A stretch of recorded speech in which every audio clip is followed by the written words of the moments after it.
All right, in this video, I'm going to go through the individual emails. So I've covered the overall structure before, but let's just review it again real quick. So we've got email number one. These are not the exact subject lines. I just want to give you an idea, sort of the theme that you could follow. So if you're going to follow this exactly, you would do this as an 8-day evergreen funnel and deadline funnel. And then what you set up is email number 0, sort of the housekeeping, welcome and what to expect, get them excited. And then the next day is lesson number 1, give them a lesson, some training. Lesson number 2, give them a little bit more training. David skips a day. I'm not in 100% agreement with that, but he does. And then day number 4, he talks about the course details. Now, this isn't just out of the blue. You have to start mentioning it a little bit in at least lesson 2 or lesson 1.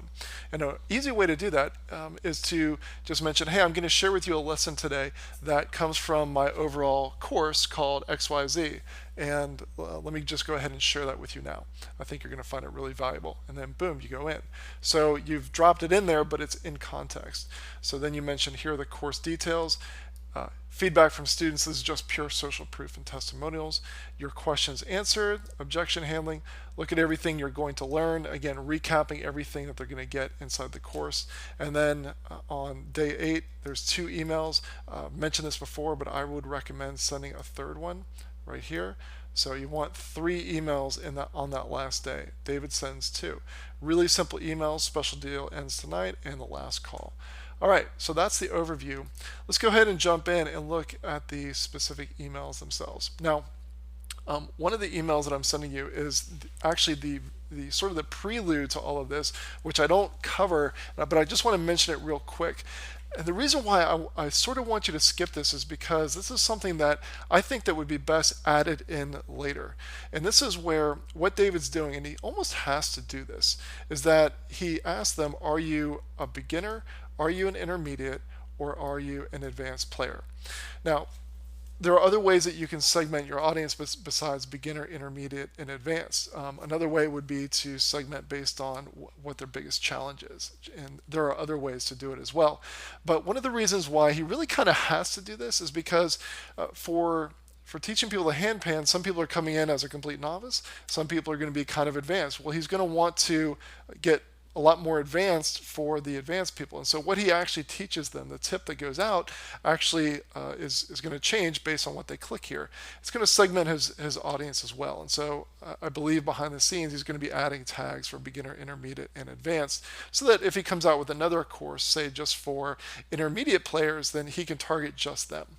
All right. So one of the reasons why I want you to leave this one out for now, but you can add it in later, is because if you think about it, if you think about the overall course structure of the training structure, if we're going from one email sequence, so let's say they start here, and then they're going to go here, and then this is the deadline, right? So if now you decide to copy this email and you branch it off, now you're going to have, let's say that you have 8 emails here. Well, now you've got 8, and then another 8.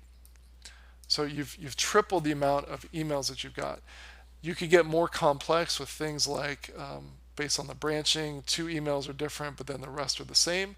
You can certainly do that. That reduces the number of emails, but it just gets more complicated. No matter how you slice it, it just gets more complicated. So I want to point out that if you were to sign up for David's free course, you're going to see this one.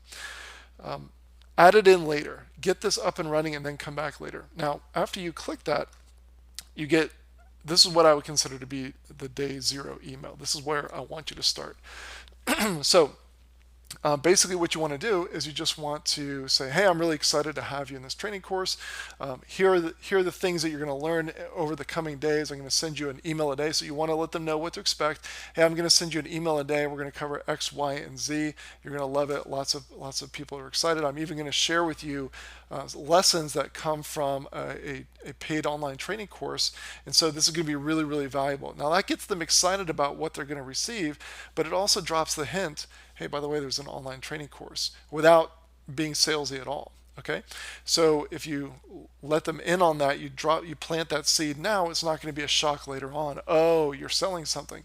Okay, so it's really important to do that, as well as and David doesn't really do that here, but I'm just mentioning, I like to, whether it's a webinar or an email series early on, I like to mention in context that there's an online training course, or there's software, or whatever it is that you're selling.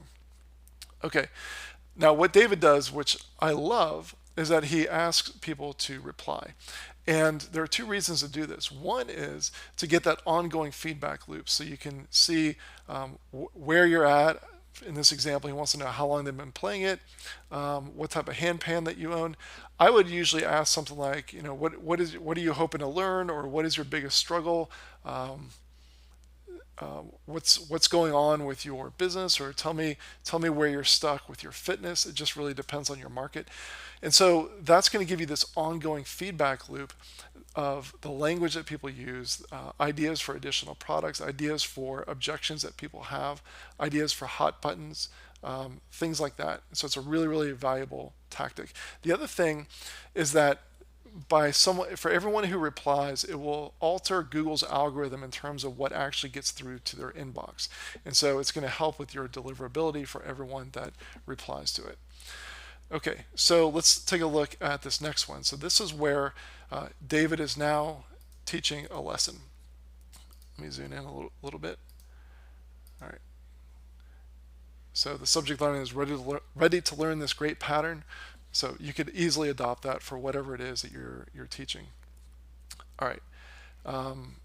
Ready to learn some hand pan in this video. So there's a screenshot, and then he's got the video symbol above it. Of course, the video is not going to play inside of the email. It's going to take you to a page where you can actually see the video. All right. Leave a comment under the video, and he tries to encourage people to share the link. All right. Now he doesn't really mention the course very much in this email, but I believe it's mentioned in the video. All right, so the whole goal here is just to get them to click through and to go to the video page. All right, now something I want to show you is that he lets a lot of his video do the selling. So this is where, if someone's watching the training, okay, so they're going to be the most engaged prospects. What they're going to see is after the video, he mentions in the beginning he's going to show a sneak peek of an upcoming training course that he's creating. I think that David filmed these a while ago. But then at the end, I want to play this little bit for you. So this notation system is just to help you in the beginning. Hey, how did it go? Wasn't that fun and easy to follow? I'm convinced that this way of filming and all these visual aids will save you lots of time and will allow you to progress quickly. This notation system you've seen has been developed throughout the years with a lot of different students. They gave me.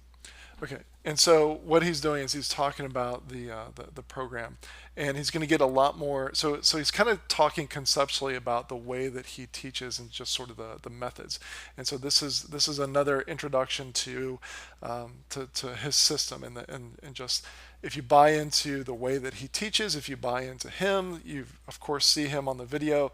There's no like and trust. He also doesn't say you guys. He talks to you like the YouTube screen is actually a portal, a window into your office or through your iPhone, like however you're watching the video. He's talking to you as a single person, which is really important. You want to talk to people that way in your emails and also in your videos. Try not to use hey you all, hey you guys. A lot better is talking like you're having a conversation with an individual person, because when they're watching it, you are having that conversation with that individual person.